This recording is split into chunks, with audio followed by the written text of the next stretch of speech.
Hi, I'm Paul Friedman, founder of the Marriage Foundation. If you like this video, do a little check mark on it so other people are inspired to watch it. And if there's something that you want to comment on or question me about, please do so. I'm very good about getting back to people. So this particular video is, in my opinion, very interesting because it's it's scientific approach to marriage, breaking marriage down scientifically, explaining how it works scientifically, explaining how you heal it and fix it scientifically, versus literally everything else, common marital quote-unquote knowledge, which I think doesn't exist. So how this actually came about is kind of interesting to me, and that is I was a divorce mediator. I got my referrals primarily from psychologists who would fail, and so they would send a couple to me, and then they might still work with the husband or wife and help them transition through the divorce. And also, it's interesting to note that a lot of the psychologists got their referrals from clergy. So there's actually three sources for wrong marital knowledge, and some of it is right marital knowledge. And the first source that used to predominate was religious knowledge, a religious source, because religion, I think most people will agree, religions actually invented marriage, you might say. I say God did through the instrument of religions, but religions invented it. And whatever their motivation was, it doesn't matter, but they created the structure for the family that we still live with today to some degree. I mean, it's unfortunately decayed quite a bit. And so the religious leaders used to be the ones, the ministers, rabbis, pastors, etc., they would be the ones that a couple would go to if they were having difficulties. But enter the psychologists, because the world became more worldly, started divorcing itself, no pun intended, from religious life, and started relying more on psychologists to help themselves get a grasp on life. And so what's happened is that has evolved because there's a lot of money to be made in that area. And now clergy who realized that they really weren't very good at helping couples remain together for the most part, and most of them started referring their couples over to friends of theirs who were psychologists. So you have those two sources of marital knowledge. You have the religious, which is primarily you should do this and you shouldn't do that. More like didactic, very here's what you do, here's what you have to do. And maybe it's based on good stuff, but it's always given in terms of orders. You have to do this or God will punish you, for the most part, not always. And then the psychologists, well, I have to tell you, they totally botched it, because Western psychology was never intended. I mean, these guys are called therapists, right? So are you going to tell me that over 50% of the couples who get married need therapy? Or that the marriage needs therapy? Of course not. Psychology was set up to identify various mental problems and then develop a protocol in order to help the individual resolve those issues. So it's kind of a long way from marriage. The third source is common law. People in charge, people who run governments, they have a tendency to want to be social engineers, and so they come up with these rules and regulations governing marriage, but to a large degree, they're not a big part of current thinking about marriage. So why am I bringing this all up? And I'm bringing it up because the route that I took had nothing to do with those guys. So as I said, I was a divorce mediator. And then I had a couple come in, and this couple didn't really want to get a divorce, but they didn't know what else to do. So I said, let me try and work on this. Let me try and figure it out. I'm up for this, and I won't charge you. And they were very, very happy. So I had to ask myself a scientific question, because that's my approach. It's science. You know, if I want to move something very heavy, then I look for a lever. I look for a lever because I know a lever and a fulcrum really increases my power where I need it. If I want to go somewhere, I get in a car. It's a very scientific transference of energy. It's very scientific, and that's how my mind works, very scientifically. So my thinking was there's got to be scientific answers to marriage. So if you're going the science route, you got to ask a first question, right? The first question is, what am I trying to achieve? I want to move something. That's what I'm trying to achieve. I want to go somewhere. That's what I'm trying to achieve. I want to be married. What is it that I'm trying to achieve? That was the first question. So it came out a little differently. My question is, why do people get married? Believe it or not, I didn't have an answer at the tip of my fingers. I had the normal answers, which are not scientific, really. You know, well, I want companionship, I want this, I want that. They're not universal. So you got to go a step higher. I want a family, I want companionship, I want a sexual relationship, I want to fit in my community. Okay, what do all those fit under? They all fit under really one thing. I want to be happy, right? You get married to be happier. That's it. Okay, good. Well, now you have all these things I pointed out already that will make you happy.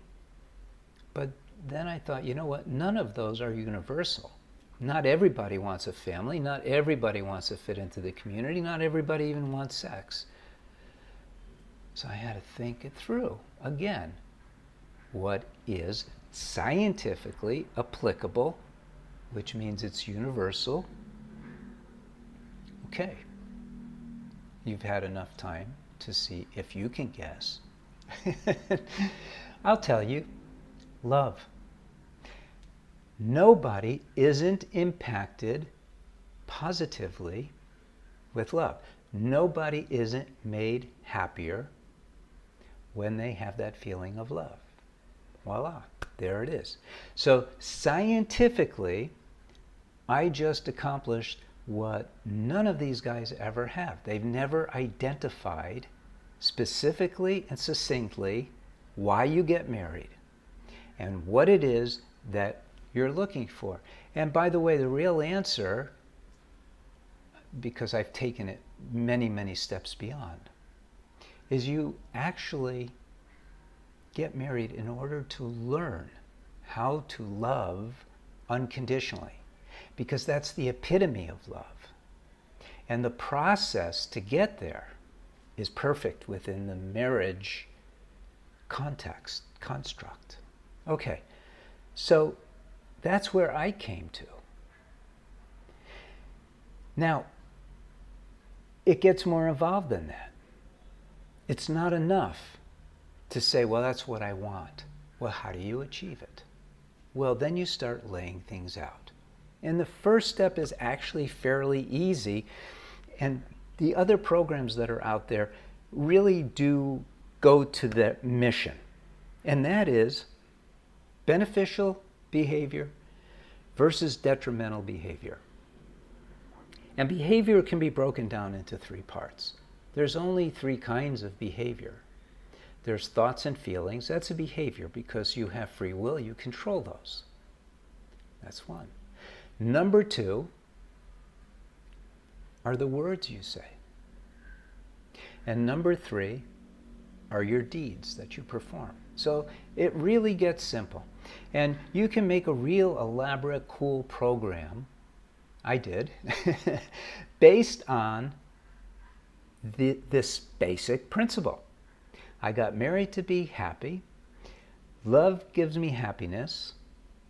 What do I do to create more love in my marriage? What don't I do so that I don't diminish the love in my marriage? Voila, you've got a program. So this is what I gave to my first couple. And then weeks or months, I don't remember now, we're talking a long time ago, the guy comes back to me and he says, Paul, I totally get it. You're right 100%. I know what's right. I know what's wrong. And it still comes out of my mouth. I can't control myself. I thought, let me work on that. Okay, scientifically, what's going on? Scientifically, what's going on is very simple. A person has difficulty controlling their mind. That's well known. Make a resolution. How many New Year's resolutions have you made that are a carbon copy of the 10 previous ones? So, why? Why is it so difficult? Because if you can't cure this, you're screwed. Sorry. Well, here's where the rubber hits the road. So I go, okay, what's going on with the mind? And I recognize that the mind is for the most part controlled by the body. What controls the body?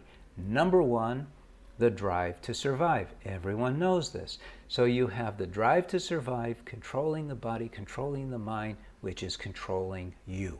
You are a soul, by the way. You don't have a soul. You are a soul. And you're in charge.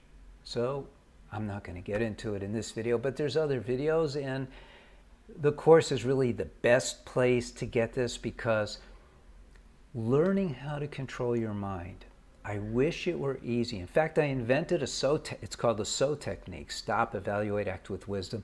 I invented this technique to act as a lever, but standalone it doesn't work. You need more information, but you need also training, literal training. So for instance, in my course, there's a particular section where people have to repeat the same videos between 6 and 10 times so it sinks in, again using science. Same scientific principles they use in NASA, by the way, where they're training astronauts to react correctly based on particular stimulation. So everything that I've done is scientific. And so what is the net result of this? The net result is this, that the psych community, which is mostly in charge of quote-unquote helping couples, has a success rate of about 4%, if the truth be known, and they lie about it all over the place, but it's about 4%, meaning it's random. Those people would have been healed if they went alligator hunting. The success rate for us when someone signs up for the course, and by the way, not everyone needs the course. The course is only for those people who are in definite crisis, where something radical has happened. But if you need the course, you should get the course. So our success rate for the course is nearly 100%. Can you imagine? Nearly 100%. I tell people that, and they go, yeah, sure, but even if it's 80%, I want it. No, it's nearly 100%. Why? Because it's a scientific process. The course is organized in a very particular way to achieve a particular result. All science. All of it is science. And that's the science versus everything else. So I hope you take a look at other stuff. Oh, many people are not in crisis. They just want to take their marriage and go from good to perfect, which, by the way, is the only way your marriage should be. Believe it or not, perfect is attainable in a marriage. For that, you could use either one of my 2 books. It'll be fine. If you have any questions, write to the counselors. They're super trained. By the way, most of them were MFTs who finally had enough, and they came to me, and I've trained them, and they love you as I do. So that's it. I hope that this has helped you at least take the next step in your marriage evolution.